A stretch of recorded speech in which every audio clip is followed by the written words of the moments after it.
Hello folks, welcome to Loop Learnings. और आज की वीडियो नंबर है 19 और हम कंटिन्यू करेंगे पेरोल मैनेजमेंट सिस्टम बनाना। अगर आप मेरे चैनल पर न्यू हैं तो वेलकम टू लूप लर्निंग्स और सब्सक्राइब करें, बेल का आइकन हिट करें ताकि आपको नोटिफिकेशन मिले जब भी मैं नई वीडियो अपलोड करूं। और अगर आप मेरे चैनल पर रिटर्निंग हैं, thank you so much for returning back. और इस वीडियो में हम कंटिन्यू करेंगे हमारी जो पेरोल मैनेजमेंट सिस्टम है उसका जो मेन फॉर्म हम क्रिएट करें, यानी कि पेरोल फॉर्म, उसके ऊपर काम करना। सो मैंने पिछली दो वीडियोस में ये फॉर्म और एक दूसरा फॉर्म है, मैं वो आपको दिखाता हूँ। पेरोल लाइंस, ये हमने ये दो फॉर्म क्रिएट किए हैं और इन दो फॉर्म्स में हमने क्या करना है कि इस फॉर्म में हमने ये फाइनल फॉर्म, यानी कि ये फॉर्म इस्तेमाल होगा एक पर्टिकुलर एम्प्लॉय की सैलरी स्लिप क्रिएट करने के लिए, इन सिंपल वर्ड्स, ठीक है ना। तो सैलरी स्लिप जब क्रिएट होगी वो इसी फॉर्म के रेफरेंस से, इस फॉर्म में जो भी डेटा कैप्चर होगा उस डेटा को यूज़ करते हुए सैलरी स्लिप क्रिएट की जाएगी, ठीक है।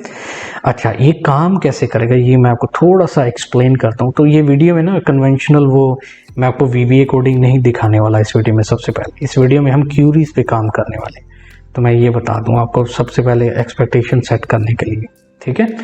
अब क्यूरीज हमने बनानी है वो मैं आपको बाद में एक्सप्लेन करता हूँ, लेकिन पहले मैं ये एक्सप्लेन करता हूँ कि क्यूरी बनानी क्यों है, क्योंकि आपको समझ आ जाए कि हमने क्यों क्यूरीज बनानी है और कहाँ से डेटा आएगा और इस फॉर्म में आके डेटा इकट्ठा हो जाएगा ताकि हम सैलरी स्लिप बना सके एक एम्प्लॉय की।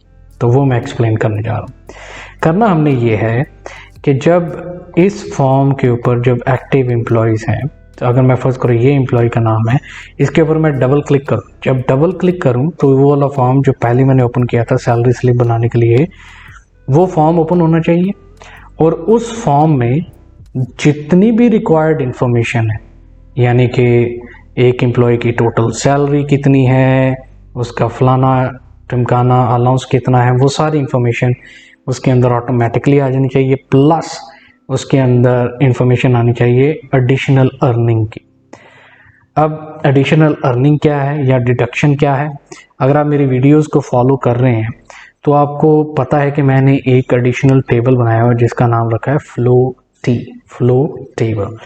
इसमें आप देख सकते हैं कि यहाँ पे एक फील्ड है, उसका नाम है टाइप, ठीक है। अब इस फील्ड में हम क्या रिकॉर्ड करते हैं, या तो डिडक्शन की इंफॉर्मेशन रिकॉर्ड करते हैं या अर्निंग्स की। अब डिडक्शन क्या है, डिडक्शन मुख्तलिफ हो सकती है, यानी कोई अनपेड लीव है या कोई पेनल्टी है, कोई फाइन है, कोई और भी डिडक्शन। फर्ज करें आपने किसी को अलाउंस दिया हुआ था एम्प्लॉय को, तो वो आपने अब सैलरी से डिडक्ट करना है मंथली बेसिस पे, वो भी हो सकता है। सो डिफरेंट टाइप के डिडक्शन है। तो जो भी आप डिडक्शन ऐड करेंगे वो इस टेबल में आके स्टोर होती जाएगी, ठीक है। डिडक्शन का अपना भी टेबल है, ऐसा नहीं कि वो इसी टेबल में आके स्टोर होगी, लेकिन वो अपने टेबल के अलावा इस टेबल में आके स्टोर होगी डिडक्शन की इंफॉर्मेशन।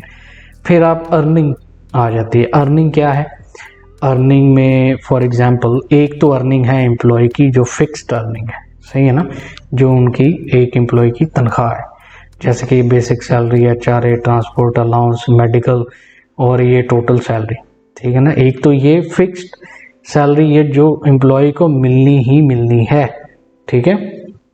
इसके अलावा अर्निंग क्या होगी, अर्निंग ये होगी कि हमने फॉर एग्जांपल एम्प्लॉय ने कोई कंपनसेशन के लिए क्लेम किया हुआ है, जैसे ट्रैवल अलाउंस कंपनसेशन के लिए क्लेम किया है, या कोई और इंसेंटिव देना है अपने एम्प्लॉयज़ को या बोनस देना है, वो भी अर्निंग में आएगा, ठीक है ना। सो डिडक्शन और अर्निंग दो टाइप की इंफॉर्मेशन इस टेबल में स्टोर हो रही है। हमने जो क्यूरीज बनानी है, जो मैंने जिक्र किया, हमने दो क्यूरीज बनानी है। एक क्यूरी में हमने जितनी भी अर्निंग्स हैं एक एम्प्लॉय के लिए वो हमने सब रिकॉर्ड करनी। दूसरा हमने क्यूरी बनानी जितनी भी डिडक्शन है एक एम्प्लॉयज़ की, वो हमने एक क्यूरी उसके लिए बनानी है ताकि हम डेटा फैच कर सकें। सो इसका मतलब ये हुआ कि हमने तीन सोर्सेज, यानी दो क्यूरी से और एक टेबल से, इस टेबल कंपोजिशन टेबल से इंफॉर्मेशन फैच करनी है और किस फॉर्म पे लेके आनी है, इस फॉर्म के ऊपर लेके आनी है, पेरोल लाइंस के ऊपर, ताकि ये सारे देखें ये कंपोजिशन इन्फॉर्मेशन है, यहाँ तक टोटल अर्निंग, फिर उसके बाद आपका आ जाता है ग्रॉस सैलरी आ जाएगी, फिर डिडक्शन यहाँ पे आ जाएगी और नेट पेएबल ऑटोमेटिकली कैलकुलेट हो जाएगा। सो ये चीज़ हम करने जा रहे हैं, जिसके लिए हमें क्यूरीज बनानी। होपफुली मैंने प्रॉपरली एक्सप्लेन कर दिया है। तो चलें अब हम चलते हैं और हम बनाते हैं क्यूरीज।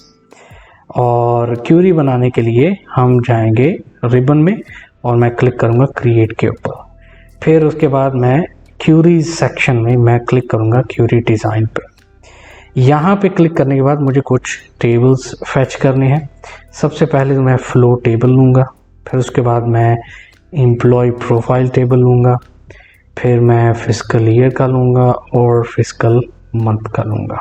ठीक है, मुझे यही टेबल्स चाहिए इस क्यूरी को बनाने के लिए। इसको क्लोज करता हूँ। अब हम जो फील्ड्स हमें चाहिए इस क्यूरी में वो हम लेके आते हैं। सबसे पहले तो मुझे चाहिए fiscal year and fiscal month. अब जब मैं फर्ज करो यहाँ से फिस्कल ईयर फिस्कल मंथ उठाता हूँ और मैं क्यूरी को रन करता हूँ तो देखते हैं क्या आता है।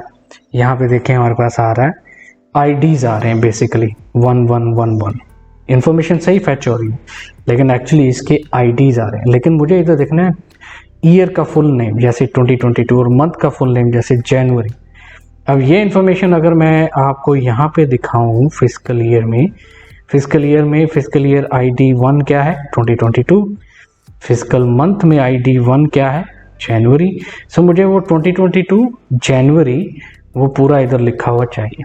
सो उसके लिए इजी है, हम डिज़ाइन व्यू पे जाते हैं और इंस्टेड हम फ्लो टेबल से ये डेटा फेच करें, हम करेंगे फिस्कल ईयर से और फिस्कल मंथ से। अब मैं रन करूं क्यूरी तो आप देख सकते हैं कि अब फुल ईयर और फुल मंथ की इंफॉर्मेशन आ रही है। ठीक है, सो यही मैं चाहता था। अब इंस्टेड हम FYFM हम इसको फुल ईयर मतलब इधर YEAR होना चाहिए लिखा और इधर MONTH होना चाहिए। तो उसके लिए क्या करेंगे डिज़ाइन व्यू में जाएंगे YEAR कॉलम और यहाँ पे आके MONTH कॉलम। ठीक है, ये हो जाएगा। अब मैं इसको डेटा शीट व्यू पे जाऊँ तो R में खा ही गया हूँ मंथ, सो R लिख लेते हैं यहाँ पे। There we go. Okay, so R भी आ गया। ठीक है, अब यही चाहते थे हम। चले अब हम नेक्स्ट फर्दर इंफॉर्मेशन लेते हैं। हमें एम्प्लॉय आईडी चाहिए, हमें एम्प्लॉय का नाम चाहिए और एम्प्लॉय का नाम जो है वो हम प्राइमरी टेबल से फैच कर लेते हैं। फिर हमें चाहिए इसकी जो टाइप है डेटा टाइप है, फिर हमें अमाउंट चाहिए ऑफ कोर्स। तो अगर मैं इसको रन करूँ डेटा शीट व्यू में जाऊँ तो हमें पता चलता है डिडक्शन 467.7 है, 476.7 है और अर्निंग 800 है। ठीक है, ये हमारे पास इंफॉर्मेशन आ गई। अब मुझे जो आईडीज़ है ना, जैसे फिस्कल ईयर का और फिस्कल मंथ के आईडीज़ आ रहे थे वो भी मुझे यहाँ पे चाहिए। उसकी रीज़न क्या है? उसकी रीज़न सिंपली ये है कि जब हम VBA कोडिंग करेंगे तो हम जो रेफरेंस दे सकेंगे ईयर और मंथ का वो हम इंटीजर वैल्यूज़ को दे सकें, क्योंकि इंटीजर वैल्यूज से क्या होता है कि डेटा अच्छे तरीके से मैच होके फैच हो जाता है। अगर हम स्ट्रिंग का इस्तेमाल करेंगे डेटा फैच हो सकता है, लेकिन स्ट्रिंग थोड़ा सा डाउटफुल रहता है। तो हमेशा मैं इंटीजर वैल्यूज़ का इस्तेमाल करता हूँ जब मुझे किसी फील्ड का रेफरेंस देना होता है। तो हम चलते हैं डिज़ाइन व्यू में और यहाँ पे आके मैं लेता हूँ फिस्कल ईयर फिस्कल मंथ। अब मैं रन करता हूँ क्यूरी, या मैं डेटा शीट व्यू में जाता हूँ तो मुझे ये इन्फॉर्मेशन मिल जाती है। चले जी, यहाँ तक तो इजी था, कर लिया। अब जो चीज़ मैं आपको एक्सप्लेन करने जा रहा हूँ वो मुझे नहीं पता कि वो एक स्टैंडर्ड वे है वो काम करने का या वो मैंने खुद से बनाया हुआ है, बट मुझे इतना ज़रूर पता है कि वो काम ज़रूर करता है। अब मैं करने क्या जा रहा हूँ? मैं ये करने जा रहा हूँ कि मैं फिस्कल मंथ, फिस्कल ईयर और एम्प्लॉय आईडीज़ इनको मर्ज करके एक यूनिक नंबर बनाने जा रहा हूँ। अब आप सोच रहे होंगे यार ये ऐसा क्यों कर रहा है? ऐसा इसलिए कर रहा हूँ क्योंकि जब मैं VBA कोडिंग कर रहा हूँ और रिकॉर्ड सेट्स का इस्तेमाल कर रहा हूँ, रिकॉर्ड सेट्स में जहाँ तक मुझे पता है एक क्राइटेरिया हम पास ऑन कर सकते हैं रिकॉर्ड सेट के लिए, ठीक है। सो रिकॉर्ड सेट में एक क्राइटेरिया पास कर सकते हैं। आई एम श्योर कोई और दूसरा तरीका भी होगा, लेकिन मुझे उस तरीके का नहीं पता। मैं बार बार आपको कहता हूँ मैं प्रोफेशनल सॉफ्टवेयर इंजीनियर नहीं हूँ, बट मैंने जो भी सीखा है मैं आपको डेमोस्ट्रेट कर रहा हूँ। अब अगर आप प्रोफेशनल सॉफ्टवेयर इंजीनियर हैं और आपको ये जो टेक्निक मैं बताने जा रहा हूँ ये लगेगा कि यार ये थोड़ी सी गलत है या सही नहीं है, तो आप मुझे कमेंट्स में ज़रूर बताएं, और ये भी बताइएगा कि कौन सी सही टेक्निक है ये सेम रिज़ल्ट हासिल करने के लिए। लेकिन जो मैं टेक्निक दिखाने जा रहा हूँ वो काम ज़रूर करती है, जो हमारा इंटेंडेड रिज़ल्ट है वो हमें ज़रूर मिल जाता है, ये पक्की बात है, और मैं कोई शॉर्टकट नहीं ले रहा बाय द वे। सो चले हम कंबाइन करते हैं नंबर्स को, एक यूनिक नंबर बनाते हैं, फिर मैं आपको एक्सप्लेन करता हूँ फर्दर। सो मैं यहाँ पे आ जाता हूँ राइट साइड पे थोड़ा, और यहाँ पे आके हम जूम कर लेते हैं, और यहाँ पे मैं MY I, अब M क्या है month, Y year, I mean ID।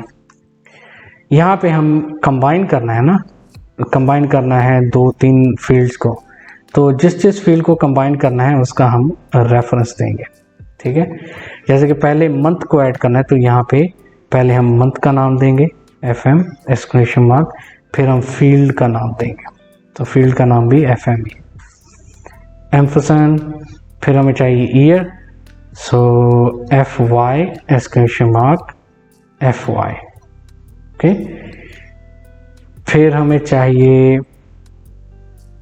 नहीं FY नहीं, ID चाहिए, ID, वो तो फिर वही आ जाएगा ID और ID, ठीक है ना। फिजिकल ईयर, फिजिकल मंथ का ID चाहिए, फिजिकल ईयर का ID चाहिए, एम्फरसैंड, और फिर एम्प्लॉय ID चाहिए, वो हम एम्प प्रोफाइल से ले लेंगे,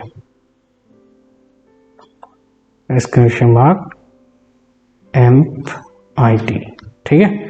सो ये मैंने लेना था। Let's go to data sheet view, और आप देख सकते हैं कि 114 एक यूनिक नंबर बन गया है इस लाइन का।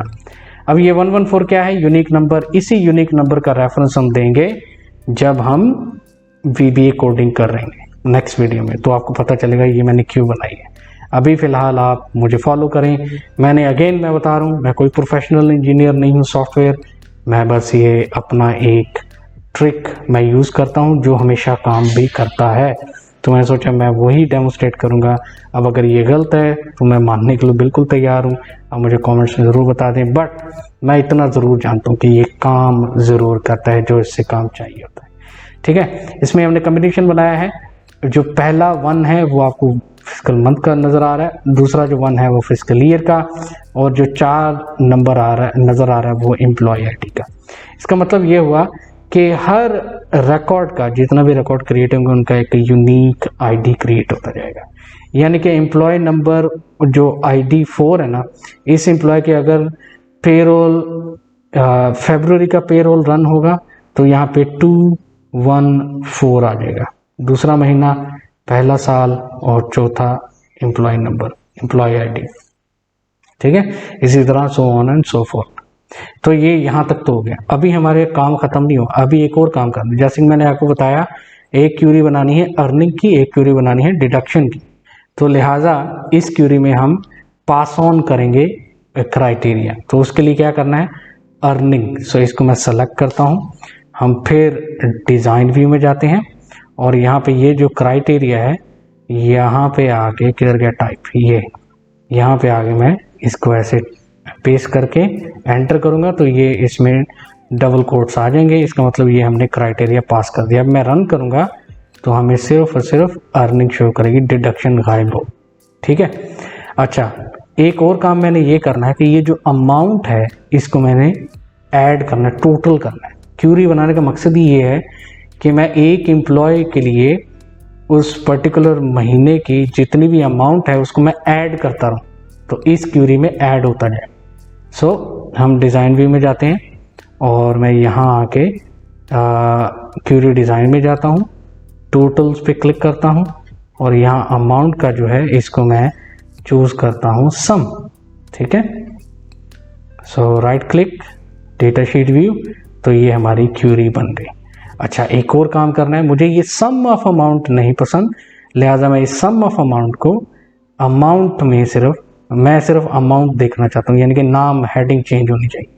डिज़ाइन व्यू में जाता हूँ और यहाँ पे जाके अमाउंट कॉलम, अब मैं रन करूँगा डेटा शीट व्यू तो बिल्कुल हमारे पास अमाउंट आ गई है, टाइप अर्निंग आ गई है 800, ये एम्प्लॉय आईडी है, फिजिकल ईयर फिजिकल मंथ और ये यूनिक आईडी। अब मैं इसको सेव कर देता हूँ और हम इसका नाम भी रखेंगे अर्निंग्स क्यू। ठीक है, ये हो गई। अब मैंने ये क्यूरी तो बना ली, अब मैं इसको कॉपी करता हूँ और इसको मैं कंट्रोल वी करता हूँ और अब हमने जो क्यूरी बनानी है वो बनानी है डिडक्शंस की। ठीक है, सो उसका नाम रखेंगे डिडक्शंस क्यू। थोड़ा सा चेंज करना पड़ेगा, सिर्फ हमें क्राइटेरिया चेंज करना पड़ेगा, बाकी सब कुछ सेम रहेगा। तो यहाँ पे अर्निंग के बजाय हम इसे कहेंगे डिडक्शन। अब मैं इसको डेटा शीट व्यू में जाके देखता हूँ तो बिल्कुल हमारी जो डिडक्शन है वो उसकी वैल्यू अब फैच हो रही है। तो ये हमारी दो क्यूरीज जो मैं क्रिएट करना चाह रहा था। सॉरी अगर आप समझते हैं कि मैंने बहुत ज़्यादा लंबा खींच लिया इस वीडियो को, बट मुझे एक्सप्लेनेशन देना ज़रूरी था। मैं चाहता तो मैं ऐसे ही बड़ा फटाफट क्यूरीज बना के चला जाता, but I thought I will explain.